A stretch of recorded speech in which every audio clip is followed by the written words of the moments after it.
Oh, also, we're making a game. More info on that is coming soon. The Ouroboros is an ancient symbol depicting a snake engulfing its own tail, never growing, never shrinking, simply remaining as it is. This snake has been used as an analogy for about as long as analogies themselves have been around, but if you'll allow me a moment to dig up a dead horse's remains for one final beating, let's apply the idea of the Ouroboros to pop fiction. If you're familiar with Japanese media, all you need to do to understand this concept is to look at these three characters. The Isekai, or other-world subgenre of fantasy anime, though not necessarily birthed by A1 Pictures' adaptation of Sword Art Online, was certainly bolstered by its runaway success both in Japan and abroad.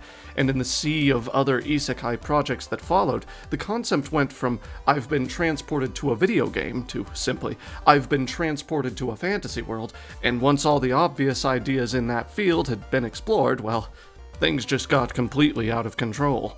In another world with my smartphone. In another world, but I'm the strongest, the weakest, a spider, a vending machine, a slime. Oops, I'm actually a little girl. The thing you gotta realize about isekai stories is that they prey on a very specific kind of individual. Hikikomori. If you're unfamiliar with that term, a hikikomori is a person in Japanese society who, for a variety of reasons, finds themselves unable to interact with the world around them, or even, in many cases, leave their rooms at all. This might sound familiar to you if you find that in the aftermath of COVID-19 you have a harder time interacting with others than you used to. Now, this is all a serious issue in Japan, and is quickly becoming a serious issue overseas as well. And I'm oversimplifying things here for the sake of the video, of course, but just know that I am aware that the issue is much bigger than just not wanting to leave your room, and that it has a variety of complex causes. That being said, a not insignificant portion of hikikomori are unhappy living that way. A good portion of them have fantasies of being heroes, of being recognized and successful in the world around them, not just surviving the world, but thriving in it. And if they can't do it in their own world, maybe, just maybe, they could do it in a world that's a little bit closer to the fictional worlds that they so frequently consume. At first, this was simple. Sword Art Online, a world where the gamer survives and the noobs fail. A world of life and death, where all your hobbies that never mattered before, outside of yourself, are now the only way to stay alive and save other people. Kirito, in Sword Art Online, has scores of beautiful women fawning on him at every whim, and is able to suss out the final boss's secret identity simply because nobody could possibly beat him at video games without cheating. I'm not the first to criticize SAO for these things, and I certainly won't be the last, but regardless of how you feel about Kirito and his merry band of anime waifus, the impact SAO had on the great isekai boom of the 2010s cannot be understated. And as the genre became more and more saturated with competitors, the only way to stand out from the pack was to do what no other isekai dared to do. Like the Ouroboros, the isekai now had to eat itself in order to survive. Enter Re:Zero kara hajimeru isekai seikatsu, better known in the West as simply Re:Zero. Quickly becoming a flagship IP of its owners, Japanese publishing company Kadokawa, Re:Zero has enjoyed 3 seasons on television, sold over 13 million light novels worldwide, and has become one of the most profitable merchandising gold mines in anime today, with fans lining up to splurge on limited edition models and figures of its main characters. Especially Ren. Everyone loves Ren, even though Emilia is obviously the better choice. Hate me all you want, you know she's best girl. The reason Re:Zero has been so successful, despite being pretty much exactly the same as any other isekai at this point, is because it didn't start out that way. Re:Zero began as a show that was acutely aware of what it was, taking isekai staples and adding a gritty realism to them that equal parts seemed to celebrate and reject the staples of its forefathers. Subaru Natsuki is not the cool, collected video game hero whose gaming knowledge grants him power in his new world. He's an illiterate creep who literally falls for the first long-haired dame to cross his path. Granted, she was the best possible choice for a variety of reasons, but I digress. Natsuki's ability to reset after dying granted the story and setting of ReZero opportunities to severely punish its main character for his self-indulgent nature. In a lesser isekai, Emilia would love him instantly. Here, he must first earn her trust, then her respect, and finally, after making a real effort socially and emotionally, it isn't even his decision. Emilia, instead, gets to decide whether she wants to be with him or not, and on multiple occasions, his behavior actually puts her off of the idea. He doesn't just get to decide that he is her knight, for example. He says he is in a moment of unbridled passion, misunderstanding the culture of the world he's in and believing himself to be a hero, but this action is ridiculed, shamed, and leads to him getting beat to heck for his ignorance. His plans are allowed to fail in ReZero because the story can simply reset him.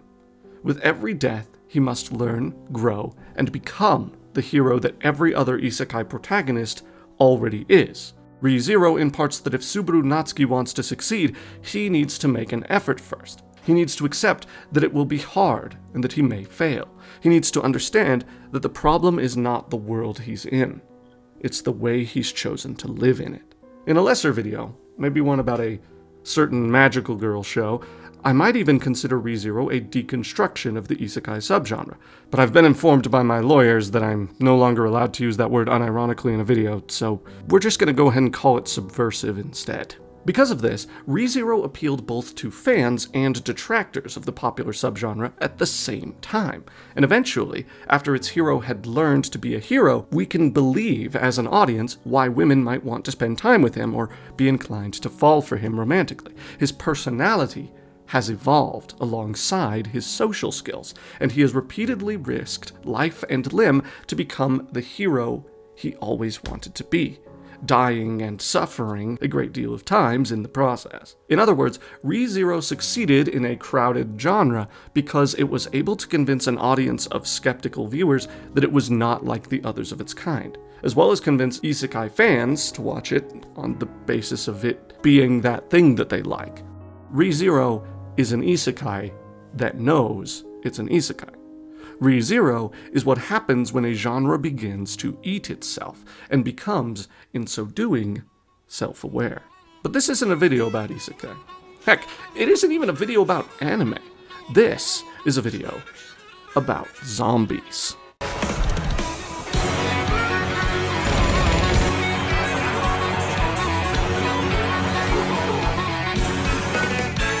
Zombies never really go anywhere, honestly speaking. The zombie subgenre, most commonly connected to horror, never dissipates or fades out for long before coming back, but there are definitely some times where it's much more prominent than others. Take the early 2010s, for example. Zombies felt like they were everywhere, and a lot of that had to do with the fact that The Walking Dead came out in 2010 and was literally everybody's favorite show for a while. After that, we got World War Z, we got Warm Bodies, we got The Last of Us, the game, we got a really, really bad Resident Evil game with a really good logo. Come on, Capcom, give us back the spiderweb design for Resi 9. I am literally begging you. We got a lot of stuff that was preying on the public fascination with zombies. That ultimately culminated in the zombie film boom in Asia with films like Train to Busan and I Am a Hero. Remember that second one, by the way. We'll be coming back to that one a little bit. Thing is, though, this wasn't the first time a zombie boom, so to speak, had happened. After zombie movies like Evil Dead 2, Japan's entertainment industry saw fit to capitalize on the undead in a novel new way: video games. Resident Evil and House of the Dead by Capcom and Sega respectively were massive commercial successes across the globe, and ironically, both were actually heavily inspired by long-past zombie flicks from the United States, which one look at the presentation could instantly tell you. Like the Ouroboros, they preyed on each other, one by one. Zombie films got games, which then became their own films, which led to even more films, which led to even more games, and on it went until, in 2009, coming right off the heels of Rob Zombie's gore-fest films House of the Dead, Halloween, and Halloween 2, another film with a similar poster color palette showed up to ramp things up even further. A film that was all about the violence and destruction emblematic of the horror of its time, but wasn't supposed to be scary. A film that would survive by eating itself. And its name was Zombieland. Zombieland wasn't the first self-aware zombie film, and it definitely was not the last, but it was one of the biggest. In fact, odds are that even if you're not a huge horror fan, you've at least heard the name Zombieland before, even if the reason you have is just that there were 2 Zombieland films, thereby doubling the IP's marketing time and increasing the likelihood of seeing an ad for it. Zombieland is a film that knows exactly what it is from the moment it begins, something that ReZero fans, or especially Konosuba fans, which, come to think of it, Konosuba probably would have been a better comparison. Anyway, whether you love or hate zombie films, Zombieland's opening is going to come after you and try to keep you invested. And it isn't interested in slowly lurching towards you first either. No, Zombieland starts at a full-on sprint. Let me show you an example so you know what I mean. This video took, I don't know, roughly 10 minutes to mention zombies, something like that. Zombieland, on the other hand, took exactly 47 seconds. Heck, before you even see the film's main character, you see a zombie eating someone's brains, and then using the reflection of the camera lens to pick their teeth.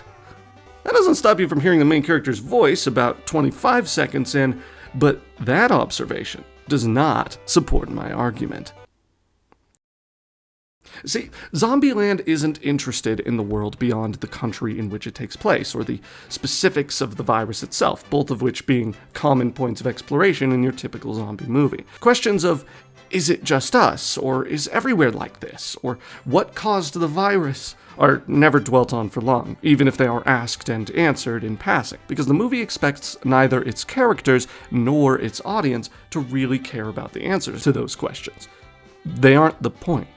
For all intents and purposes, Zombieland's planet Earth is the United States of America, which has been irreversibly overrun by the undead, something we see in the film's opening when the entire planet is made up of only United States iconography. This tells us right away that this film wants to talk about exactly 2 things.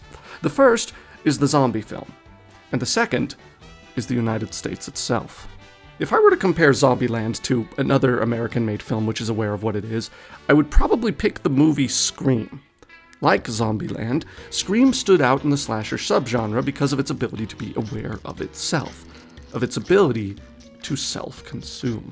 Rules are set in place based on the patterns and tropes of the genre. There are certain rules that one must abide by in order to successfully survive a horror movie. And why am I alive when everyone around me has turned to me?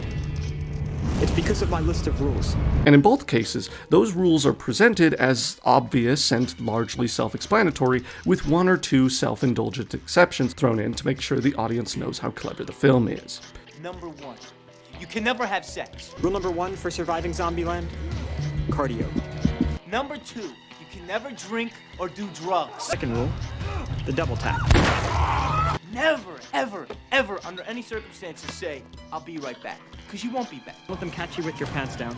Rule number 3, beware of bathrooms. The rules function as meta-commentary to the audience. It's the film's way of reassuring you that the film is aware of your familiarity with its subject matter and is going to be doing things later to subvert those predetermined expectations that you might have coming into the film. Or in Zombieland's case, it's going to be doing them right away. Of course, writing is not the only way this self-awareness is shown in Zombieland. Beyond what the film expressly tells us, Zombieland eats its genre in its acting, dramatizing things as mundane as the quest for a Twinkie with over-the-top acting and cinematography, and in downplaying things as inherently extreme as the end of the world with comedic slow motion, lo-fi dialogue, and Woody Harrelson, I guess. There's also a lot of very unfortunately aged one-liners about people's weight. For obvious reasons, the first ones to go were the fatties. Poor fat bastard. Ugh. In all of that, though, the film gradually begins to sink into the same kind of power fantasy of the Isekai genre and of apocalyptic comedy in general. People who don't deal well with people find that after the world has ended, or changed into another less recognizable world, suddenly, they fit right in. Of course, Zombieland doesn't fully sink into the same kind of story as an isekai, mostly because it wasn't written for that kind of audience in the first place, but Zombieland's obsession with American staples, fancy cars, gun violence, football stadiums, and ideas of the American citizen using their freedoms to make the country itself their own, all of this comes from being a film about living the dream perpetuated by American culture, even if the people that formed that culture have all turned into monsters.